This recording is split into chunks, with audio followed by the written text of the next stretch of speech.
So hey every one and welcome back. അപ്പം ഞാൻ ആദ്യം തന്നെ നിങ്ങൾക്ക് ഒരു തിയറി പറഞ്ഞുതരാം. തിയറിയുടെ പേര് ടെൻറ്റ് ആൻഡ് ഡിഫറെൻ്റ് എന്നാണ്. അപ്പോൾ ഈ തിയറി പറയുന്ന ഇതാണ്: നോർമലി സ്ട്രെസ് ഉണ്ടാകുമ്പോൾ മനുഷ്യർ ഫൈറ്റ് ഓർ ഫ്ലൈറ്റ് ഇമോഷനാണ് വരുന്നതെങ്കിൽ സ്ത്രീകളിൽ കൂടുതൽ ടെൻറ്റ് ആൻഡ് ഡിഫറെൻ്റ് ആണ് വരുന്നത്. അതിൻ്റെ റീസൺ എന്ന് വെച്ച് കഴിഞ്ഞാൽ അവരുടെ ഒരു ഓക്സിറ്റോസിന്റെ ബഫറിംഗ് ഒക്കെ ആണെങ്കിൽ പോലും ഈ ടെൻറ്റ് ആൻഡ് ഡിഫറെൻ്റ് എന്ന് പറഞ്ഞ് ഉദ്ദേശിക്കുന്നതെന്ന് വെച്ച് കഴിഞ്ഞാൽ അവർക്ക് കുട്ടികളെ കാണുമ്പോൾ ഒരു നർച്ചർ ചെയ്യാനുള്ള അല്ലെങ്കിൽ ഒരു അഫെക്ഷനും അതുപോലെ ഫ്രണ്ട്സ് അല്ലെങ്കിൽ സോഷ്യൽ ഗ്രൂപ്പ്സിൽ അവർക്കൊരു ബോണ്ടിങ് ഉണ്ടാവുന്നത് സ്ട്രെസ് റിലീവ് ചെയ്യാൻ ഹെൽപ്പ് ചെയ്യുന്നു എന്നുള്ളതാണ്.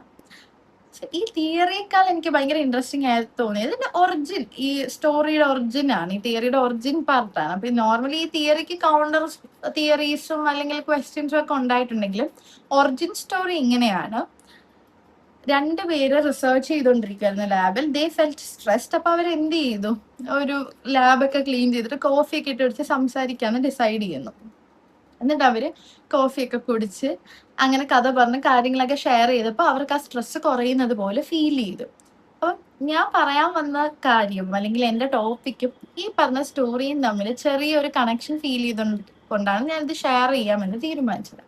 So today I'm going to discuss about female friendship. അപ്പോൾ ഫീമെയിൽ ഫ്രണ്ട്ഷിപ്സ് എന്ന് പറയുന്നത് ഇപ്പം എൻ്റെ ലൈഫിൽ എനിക്ക് വളരെ ബ്ലെസ്ഡ് ആയിട്ടുള്ള ഒരാളാണ്. സ്ട്രോങ് ഫീമെയിൽസ് ആണ് എൻ്റെ ചുറ്റിനും ഉള്ളത്. ഇപ്പം എൻ്റെ മദർ ആയിക്കോട്ടെ, എൻ്റെ റിലേറ്റീവ്സ് ആയിക്കോട്ടെ. ഞാൻ കുഞ്ഞിലെ ജനിച്ചപ്പോൾ തൊട്ട് തന്നെ എൻ്റെ കൂടെ രണ്ടുപേര് ഉണ്ടായിരുന്നു, ലൈക്ക് എൻ്റെ cousins. And they are my first friends, അല്ലെങ്കിൽ എൻ്റെ ചൈൽഡ്ഹുഡ് തുടങ്ങിയത് തന്നെ അവരിൽ നിന്നാണ്. ആൻഡ് ലേറ്റർ ഓൺ അത് കഴിഞ്ഞിട്ടും എൻ്റെ ഫീമെയിൽ ഫ്രണ്ട്ഷിപ്സ് വളരെ വലുതായിരുന്നു. ഞാൻ പഠിച്ചത് 5 to 10 വരെ ഞാൻ ഓൾ ഗേൾസ് സ്കൂളിലായിരുന്നു പഠിച്ചത്. അത് കഴിഞ്ഞിട്ട് പിന്നെ 11th 12th ആയാലും UG ആണെങ്കിലും PG ആണെങ്കിലും ഞാൻ തിന്ന ഹോസ്റ്റലുകളിലാണെങ്കിലും വർക്ക് ചെയ്ത സ്ഥലത്താണെങ്കിലും ഒക്കെ I got brilliant females around me. ഇപ്പം എൻ്റെ കുഞ്ഞിലെയൊക്കെ തൊട്ടുള്ള കാര്യങ്ങൾ നോക്കുവാണെങ്കിൽ എനിക്ക് ഈ പറഞ്ഞ പോലെ എൻ്റെ കസിൻസ് കൂടെയുണ്ട്. എനിക്ക് അതുപോലെ എൻ്റെ കസിനുമായിട്ട് 2 വർഷം പഠിക്കാനും 2 വർഷം ഒരുമിച്ചൊരു റൂമിൽ നിൽക്കാനുള്ളൊരു പ്രിവിലേജ് കൂടെ കിട്ടിയിട്ടുണ്ട്. സോ ആ ടൈമിലൊക്കെ എന്ന് വെച്ച് കഴിഞ്ഞാൽ ഞാൻ ആദ്യമായിട്ട് എന്താ ഡേ സ്കോളറിൽ നിന്ന് മാറി നിന്ന് പഠിക്കുന്ന ഹോസ്റ്റലറായിട്ട് പഠിക്കുന്ന ടൈം. സോ ആ ടൈമിലൊക്കെ അതെനിക്ക് ഭയങ്കര ഒരു കംഫർട്ട് സോൺ ആയിരുന്നു. പിന്നെ അതായത് സ്കൂളിങ് ഞാൻ പറഞ്ഞില്ല ഓൾ ഗേൾസ് സ്കൂളിലാണ് പഠിച്ചത്. അപ്പോൾ ആ ടൈമിലൊക്കെ എന്ന് വെച്ച് കഴിഞ്ഞാൽ നമുക്ക് എല്ലാം ചുറ്റിനും പെൺകുട്ടികളാണ്. സോ റെസ്ട്രിക്ഷൻസ് ഒന്നും ഇല്ല മറ്റു കാര്യങ്ങളിലൊന്നും. എങ്ങനെയും നമ്മളിങ്ങനെ അടിച്ചു പൊളിച്ച് വേറൊരു ലോകത്ത് ജീവിക്കുന്ന പോലെ.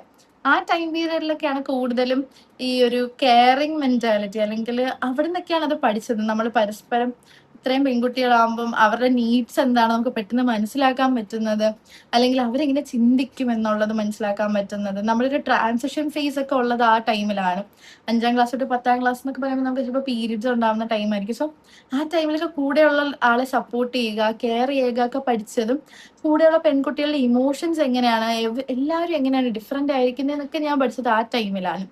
അത് കഴിഞ്ഞിട്ട് പിന്നെ ഞാൻ മിക്സഡ് സ്കൂളിലായിരുന്നു പഠിച്ചത്. മിക്സഡ് സ്കൂളിൽ പഠിക്കുന്ന സമയത്ത് എനിക്ക് അവിടെയും കിട്ടിയ അടിപൊളി ഒരു ഗ്യാങ്ങിനെ. അവരാണ് എൻ്റെ നാട്ടിലെ ഫ്രണ്ട്സ് എന്ന് പറയുന്നത്. ഇപ്പം എനിക്ക് നാട്ടിൽ എന്തെങ്കിലും ആവശ്യം ഉണ്ടെങ്കിൽ, എൻ്റെ വീട്ടിൽ എന്തെങ്കിലുമൊക്കെ ആവശ്യം ഉണ്ടെങ്കിൽ, എന്തെങ്കിലും കാര്യമൊക്കെ ഉണ്ടെങ്കിൽ ആദ്യം ചിലപ്പോൾ ഞാൻ കോൺടാക്ട് ചെയ്യുന്ന ഇവരെ ആരെങ്കിലുമൊക്കെ ആയിരിക്കും.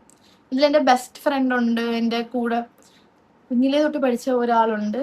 പക്ഷെ ഇതിനൊക്കെ അപ്പുറം ആ ഒരു ഗ്രൂപ്പിനോടുള്ളൊരു പ്രത്യേക അടുപ്പമെന്ന് വെച്ച് കഴിഞ്ഞാൽ ഞങ്ങൾ ഈ ഒരു 7-8 ഇൻഡിവിജ്വൽസ് മാത്രമല്ല, അവരുടെ ഫാമിലിയും ബോണ്ടഡ് ആണ്. ഇപ്പം എൻ്റെ വീട്ടിലൊരു കാര്യം വരുമ്പോൾ അവരെ ഫാമിലിയെ നമ്മൾ ഇൻക്ലൂഡ് ചെയ്യിക്കും.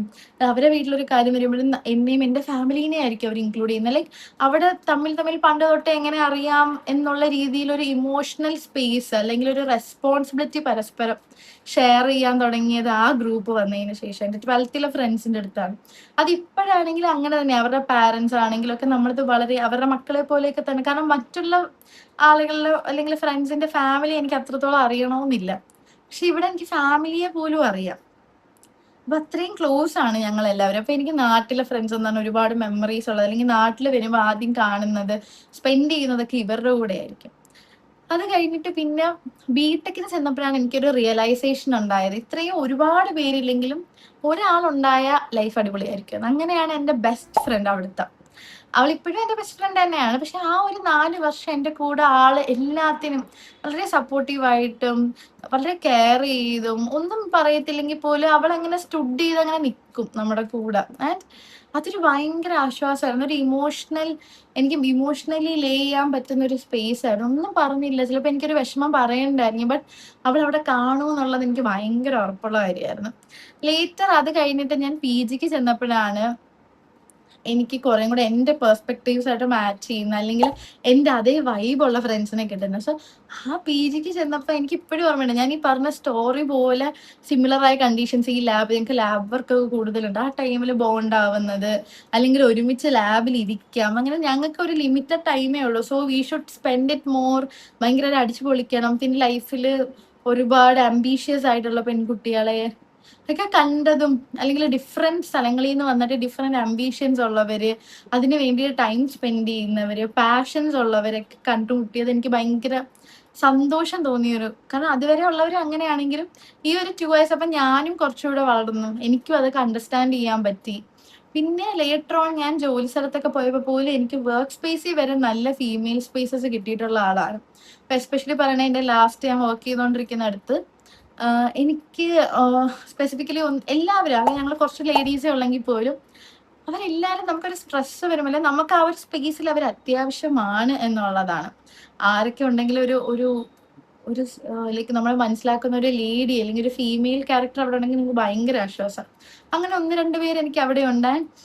ഏറ്റവും രസകരം എന്ന് വെച്ചാൽ ഭയങ്കര ഡിഫറെന്റ് ഏജ് ഗ്രൂപ്പ് ആണെങ്കിൽ ഇവരൊക്കെ സിങ്ക് ചെയ്ത് പോകാൻ പറ്റും. ഞങ്ങളൊരു ട്രിപ്പൊക്കെ പോയിട്ടുണ്ട് ചെറുതായിട്ടും, പക്ഷെ ആ ടൈമിലൊക്കെ ഞങ്ങൾ തമ്മിൽ വളരെ സിങ്ക് ആയിട്ട് പോകാൻ പറ്റുന്നു എന്നുള്ളത്. അതുപോലെ ഞാൻ പറഞ്ഞില്ല, എൻ്റെ മാസ്റ്റേഴ്സ് പഠിച്ചപ്പോൾ എനിക്ക് ക്ലാസ്സിൽ 17 പേരാണ്, അതിൽ 16 പെൺകുട്ടികളാണ്. ഈ 16 പെൺകുട്ടികൾ തമ്മിൽ ഒരു പ്രശ്നമില്ല. സാധാരണ പെൺകുട്ടികൾ കൂടിയ പ്രശ്നമാണെന്ന് പറയുന്ന സ്ഥലത്ത് ഒരു പ്രശ്നം ഇല്ലാതെ ഞങ്ങൾ പോയിട്ടുണ്ട്. അത് ഞങ്ങളും ട്രിപ്പ് പോയിട്ടുണ്ട്. ഒരു 4-5 ദിവസം ഒരുമിച്ച് നിന്നിട്ട് ഒരു പ്രശ്നമോ തർക്കമോ ഇല്ലാതെ ഞങ്ങൾ പോയിട്ടുണ്ട്. അപ്പം പെൺകുട്ടികൾക്ക് അങ്ങനെ എക്സിസ്റ്റ് ചെയ്യാൻ പറ്റും. ഈ പറഞ്ഞ കുറെ കണ്ടീഷനിങ് അല്ലാതെ അങ്ങനെയൊക്കെ എക്സിസ്റ്റ് ചെയ്യാൻ പറ്റുമെന്ന് എനിക്ക് മനസ്സിലായത് എൻ്റെ ലൈഫിൽ ഇത്രയും ഫീമെയിൽസ് ഗോ ത്രൂ ചെയ്ത് പോയപ്പോഴാണ്. ആൻഡ് ലാസ്റ്റ് ഞാൻ മീറ്റ് ചെയ്ത എൻ്റെ ഒരു ഗ്യാങ് എന്ന് പറയുന്നത് എൻ്റെ ലാസ്റ്റ് ഞാൻ സ്റ്റേ ചെയ്ത ഹോസ്റ്റലിലാണ്. അപ്പം PGയില്ല. അവരെന്ന് വെച്ച് കഴിഞ്ഞാൽ അതും എനിക്ക് ഇതേപോലെ വർക്ക് സ്പേസിലെ പോലെ ഡിഫറെന്റ് ഏജ് ഗ്രൂപ്പിലായിരുന്നു. ബട്ട് അവിടെ പോലും പേഴ്സ്പെക്റ്റീവ്സ് മാച്ച് ആവുന്നത് എനിക്ക് ഇപ്പോഴും അറിയാം. ഞാൻ വർക്ക് കഴിഞ്ഞ് ഓടി അവരുടെ അടുത്ത് ചെല്ലാൻ ആഗ്രഹിക്കും. ഞാൻ മാത്രമല്ല, അവരെല്ലാവരും, ഞങ്ങൾ 6 പേരായിരുന്നു. ഞങ്ങൾ എല്ലാവരും അവിടെ ഓടിയെത്താൻ ആഗ്രഹിക്കും. ബിക്കോസ് ഞങ്ങളുടെ ആ സ്ട്രെസ് റിലീഫ് ആവുന്ന അവിടെയാണ്. ഈവൻ ഇപ്പൊ പോലും ഞങ്ങൾ പ്ലാൻ ഇടും മീറ്റ് ചെയ്യാൻ വേണ്ടിയിട്ട്. എന്നിട്ട് ഞങ്ങൾക്ക് ഏറ്റവും ഇഷ്ടമുള്ള കാര്യം, ഞങ്ങൾ ചിലപ്പോൾ ഇതൊന്നുമല്ല, ഔട്ട് ഓഫ് ദ ബുക്സ് വേറെ എന്തെങ്കിലുമൊക്കെ ആയിരിക്കും സംസാരിക്കുന്നത്. ചിലപ്പോൾ മൂവീസ് ആയിരിക്കും, ബുക്സ് ആയിരിക്കും. We have the tendency to share everything. ഞങ്ങൾ അങ്ങനെ ഇരുന്ന് ചിലപ്പോൾ ഞങ്ങളുടെ ലൈഫിലെ കാര്യം പോലും ആയിരിക്കത്തില്ല പറയുന്നത്, ലോകത്ത് എന്ത് നടക്കുന്നു, ഈ മൂവി എങ്ങനെ ഉണ്ട്, പ്ലാനുകൾ ഇടും, ചിലപ്പോൾ ഡാൻസ് കളിക്കും. ഞങ്ങൾ ആ ഒരു റൂമിനകത്ത് ഞങ്ങൾ ഇനി ചെയ്യാത്തതായിട്ടൊന്നുമില്ല. ലൈക്ക് വെറുതെ നിൽക്കുമ്പോൾ പാട്ടിട്ട് ഡാൻസ് കളിക്കുക, അങ്ങനെ മെമ്മറീസ് ക്രിയേറ്റ് ചെയ്യുന്നതിനപ്പുറം ഭയങ്കര ഇമോഷണൽ ഒരു വാംതാണ് സ്ത്രീകളുടെ ഇടയിൽ നിന്ന് എനിക്ക് എപ്പോഴും കിട്ടിയിട്ടുള്ളത്. അത് എല്ലാവരുടെ അടുത്തൊന്നുമല്ല, കാരണം എല്ലാവരും നമ്മുടെ കപ്പ് ഓഫ് ആളുകളായിരിക്കത്തില്ല. അത് നമ്മുടെ പ്രശ്നമല്ല, അവരുടെ പ്രശ്നമല്ല. നമുക്ക് ചേരുന്ന ആളുകൾ നമ്മുടെ കൂടെ ഉണ്ടായാലും മതിയല്ലോ. അപ്പൊ ഇവരിൽ നിന്നൊക്കെ കിട്ടിയ ഒരു ഇമോഷണൽ സപ്പോർട്ട് ആണെങ്കിലും അത് നമുക്കൊന്നും പറയണ്ടായിരിക്കും. ചില സമയങ്ങളിൽ അവരുടെ അടുത്ത് പോയി ഇരുന്ന് ചിലപ്പോൾ സംസാരിച്ചാൽ മതിയായിരിക്കും. ഈ ഓരോ ഫേസുകളിൽ കൂടെ പോയപ്പോഴും ചിലപ്പോൾ ഞാൻ ഓരോ രീതിയിലായിരിക്കും ഡെവലപ്ഡ് ആയിട്ടുണ്ടാവും. ചിലപ്പോൾ എനിക്കൊരു കെയറിങ് നേച്ചർ, അതുപോലെ ഷെയർ ചെയ്യുന്ന നേച്ചർ. ഇപ്പൊ ലാസ്റ്റ് നിന്നെടുത്താണെങ്കിൽ എനിക്ക് കൂടുതലും ഒരു സപ്പോർട്ടീവ് നേച്ചറാണ് ഡെവലപ്പ് ചെയ്തത്. കാരണം പലരും പല സാഹചര്യങ്ങളിൽ നിന്ന് വന്നവരാണ്. ചില ആളുകൾക്ക് നിൽക്കേണ്ട രീതിയിലായിരിക്കത്തില്ല മറ്റൊരാളുടെ അടുത്ത് നമ്മൾ നിൽക്കേണ്ടത്. പക്ഷെ അതെല്ലാം നമ്മൾ പ്രാക്ടീസ് ചെയ്ത് ഓട്ടോമാറ്റിക്കലി ഇയാളുടെ നീഡ് ഇതാണ്, ഇയാൾക്ക് ചിലപ്പോൾ വിഷമം വരുമ്പോൾ ഇങ്ങനെ നിൽക്കണം, സന്തോഷം വരുമ്പോൾ ഇങ്ങനെ നിൽക്കണം. അത് നമ്മൾ ഒരുപാട് ഫോഴ്സ്ഫുള്ളി അല്ലാതെ തന്നെ നമ്മൾ തന്നെ ഓട്ടോമാറ്റിക്കലി അത് മനസ്സിലാക്കി ചെയ്യാൻ തുടങ്ങും. ആൻഡ് ഫീമെയിൽ ഫ്രണ്ട്ഷിപ്സ് ഭയങ്കര തെറാപ്പി ആയിട്ട് ഫീൽ ചെയ്തിട്ടുള്ള ഒരു പേഴ്സൺ തന്നെ. ഒന്നുമില്ലാതെ ചുമ്മാ പോയി ചിരിച്ചോണ്ടിരിക്കാൻ 2-3 കഥ പറയുമ്പോൾ തന്നെ ഈ പറഞ്ഞ പോലെ തന്നെ ആ ബോണ്ടിങ് നമുക്ക് വളരെ റിലീഫായിട്ട് ഫീൽ ചെയ്യും. സോ അതുകൂടാതെ തന്നെ എനിക്ക് തോന്നിയിട്ടുള്ള മറ്റൊരു കാര്യമാണ്, ഇപ്പം ഞാൻ കൂടുതൽ എനിക്ക് ഒരേ ഏജ് ഫ്രണ്ട്സ് അല്ലെങ്കിൽ സെയിം ഏജ് ഗ്രൂപ്പിലുള്ള ഫ്രണ്ട്സ് ആണെങ്കിൽ പോലും എനിക്ക് ഡിഫറെന്റ് ഏജ് ഗ്രൂപ്പ്സിലെ ഫ്രണ്ട്സിനെ കിട്ടിയത് കൂടുതലും അല്ലെങ്കിൽ മാസ്റ്റേഴ്സ്. അതും എനിക്ക് അത്ര ഏജ് ഡിഫറൻസ് ഞാൻ പറയുന്നില്ല. പക്ഷെ വർക്ക് ചെയ്യുന്നിടത്താണെങ്കിലും ഞാൻ ലേറ്റർ നിന്ന ഹോസ്റ്റൽ അല്ലെങ്കിൽ PGയിലാണെങ്കിലും എനിക്ക് ഭയങ്കര ഡിഫറെന്റ് ഏജ് ഗ്രൂപ്പിലെ ആളുകളെ കിട്ടിയത്. അപ്പൊ അതിൽ നിന്ന് എനിക്ക് ഭയങ്കര രസകരമായ പെർസ്പെക്റ്റീവ്സ് ഒക്കെ കിട്ടി. ഇപ്പം എൻ്റെ ഓഫീസിൽ വർക്ക് ചെയ്ത എൻ്റെ കൊളീഗ് ഉണ്ട്, പുള്ളിക്കാരിക്ക് ഞാനും തമ്മിൽ അത്യാവശ്യം നല്ല ഏജ് ഡിഫറൻസ് ഉണ്ട്. പക്ഷെ എന്നാൽ പോലും ഞങ്ങൾ ഒരു റൂമിലായിരുന്നു, ഞങ്ങൾ ഒരുമിച്ച് ടൈം സ്പെൻഡ് ചെയ്യുക, ഇപ്പം രണ്ടുപേർക്കും വർക്കിന്റെ കാര്യങ്ങളുണ്ടെങ്കിൽ ഒരുമിച്ച് സംസാരിക്കുക, ഡിസ്കസ് ചെയ്യുക, മറ്റു കാര്യങ്ങളിൽ അഭിപ്രായങ്ങൾ പറയുക. ചിലത് ഞങ്ങൾക്ക് സെയിം ആയിരിക്കാൻ, ഇപ്പൊ ഒരാളുടെ അഭിപ്രായം അപ്പുറത്താക്കി ഡൈജസ്റ്റ് ആയില്ലെങ്കിൽ ചിലപ്പോൾ പറഞ്ഞു തരികടാ ഇങ്ങനെയും കൂടെ ചിന്തിക്കാലോ എന്നൊക്കെ. അതുപോലെ തന്നെ റൂമിലാണെങ്കിൽ സിമിലർലി ഞങ്ങളുടെ കൂടെ 2 പേരുണ്ടായിരുന്നു 30+ and they both are like that. എനിക്കിപ്പോ പലപ്പോഴും തോന്നിയിട്ടുണ്ട് നമ്മുടെ അല്ലെങ്കിൽ ഇപ്പോഴത്തെ ആളുകളുടെയൊക്കെ പല കാര്യങ്ങളും ഇവർക്ക് അക്സെപ്റ്റ് ചെയ്യാൻ പറ്റും. അപ്പം പലതും പറയുമ്പോൾ അവര് പറയും നിങ്ങൾക്ക് ഇതൊന്നും ഉണ്ടായിട്ടില്ല, അല്ലെങ്കിൽ ഫോൺ പോലും അവര് കൂടുതലും യൂസ് ചെയ്തിട്ടുണ്ടെങ്കിൽ കുറച്ച് സമയമായിട്ടുണ്ടായിരിക്കത്തുള്ളൂ. ഒരു പറഞ്ഞു ഞങ്ങൾക്ക് ഇതൊന്നും ഉണ്ടായിട്ടില്ല, പക്ഷെ അവർക്ക് ഞങ്ങൾ എൻജോയ് ചെയ്യുന്ന എങ്ങനെയാണോ അങ്ങനെ തന്നെ എൻജോയ് ചെയ്യാൻ ഭയങ്കര ആഗ്രഹമാണ് ലൈഫ്. സോ എനിക്ക് മാത്രമല്ല ബെനിഫിറ്റ്, ലൈക്ക് ഞാൻ എക്സിസ്റ്റ് ചെയ്യുന്നതുകൊണ്ട് കുറെ പേര് ബെനിഫിറ്റഡ് ആവുന്നുണ്ട്, അല്ലെങ്കിൽ ആ ഒരു ഗ്രൂപ്പിൽ നിൽക്കുമ്പോൾ കുറെ കാര്യം അങ്ങോട്ട് ഷെയർ ചെയ്യുന്നുണ്ട്. അപ്പം അത് ഭയങ്കര തെറാപ്പി ആയിട്ട് എനിക്ക് ഫീൽ ചെയ്തിട്ടുണ്ട്. ആൻഡ് ആ പല ഏജ് ഗ്രൂപ്പിലെ പെർസ്പെക്റ്റീവ്സ് അറിയുമ്പോൾ, അല്ലെങ്കിൽ എനിക്ക് അതൊക്കെ അറിയുമ്പോൾ ഭയങ്കര ഇഷ്ടം ഇവരെങ്ങനെ തിങ്ക് ചെയ്യുന്നു എന്നൊക്കെ. അപ്പം ഞാൻ എപ്പോഴും ചോദിക്കും ഓരോന്ന് ചോദിച്ചിട്ട് ചേച്ചിക്ക് എന്താ ഒപ്പീനിയൻ എന്ന് ചോദിക്കുമായിരുന്നു. കാരണം അത് ഭയങ്കര രസകരമായിട്ട് ഫീൽ ചെയ്തുകൊണ്ടിരുന്ന ഒരാളാണ്. പുള്ളിക്കാരിക്കും തിരിച്ചങ്ങനെ എൻ്റെ ഒപ്പീനിയൻസ് അറിയാൻ ഭയങ്കര ഇഷ്ടമായിരുന്നു. So that's how beautiful female friendships are for me personally. അതുപോലെ ഒരുപാട് പേർക്ക് ഫീമെയിൽ ഫ്രണ്ട്ഷിപ്സ് ഭയങ്കര സ്പെഷ്യൽ ആയിരിക്കും. ഈ പറഞ്ഞ എന്തെങ്കിലും ഒരു പ്രശ്നം ഉണ്ടാകുമ്പോൾ നമുക്ക് ഒന്നും പറയാണ്ട് ഓടി ചെല്ലാൻ പറ്റുന്ന ഒരു സ്ഥലമായിരിക്കും. വെറുതെ അവരുടെ കൂടെ ഇരുന്ന് കുറെ നേരം ചിരിച്ചു കഴിഞ്ഞാൽ എനിക്ക് ഈ പറഞ്ഞ എല്ലാവരുമായിട്ട് ഒരുപാട് മെമ്മറീസ് ഉണ്ട്. ഇപ്പൊ ഈ ഒരു വീഡിയോയിൽ പോലും പറഞ്ഞാൽ തീരാത്തത്ര മെമ്മറീസ് കാണും. എടുത്ത് പറഞ്ഞിട്ടുള്ളത് ചിലപ്പം എന്തെങ്കിലും സ്പെസിഫിക് ആയിട്ടുള്ള ആളുകളെ ആയിരിക്കും.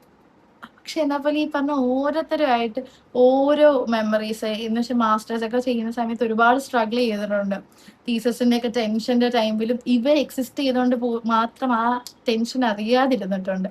That's how beautiful they are. So dedicating this video to them first of all. And നിങ്ങൾക്കും ഇങ്ങനെയൊക്കെ ഫ്രണ്ട്സ് ഉണ്ടെങ്കിൽ do share to them and let me know in comments. By.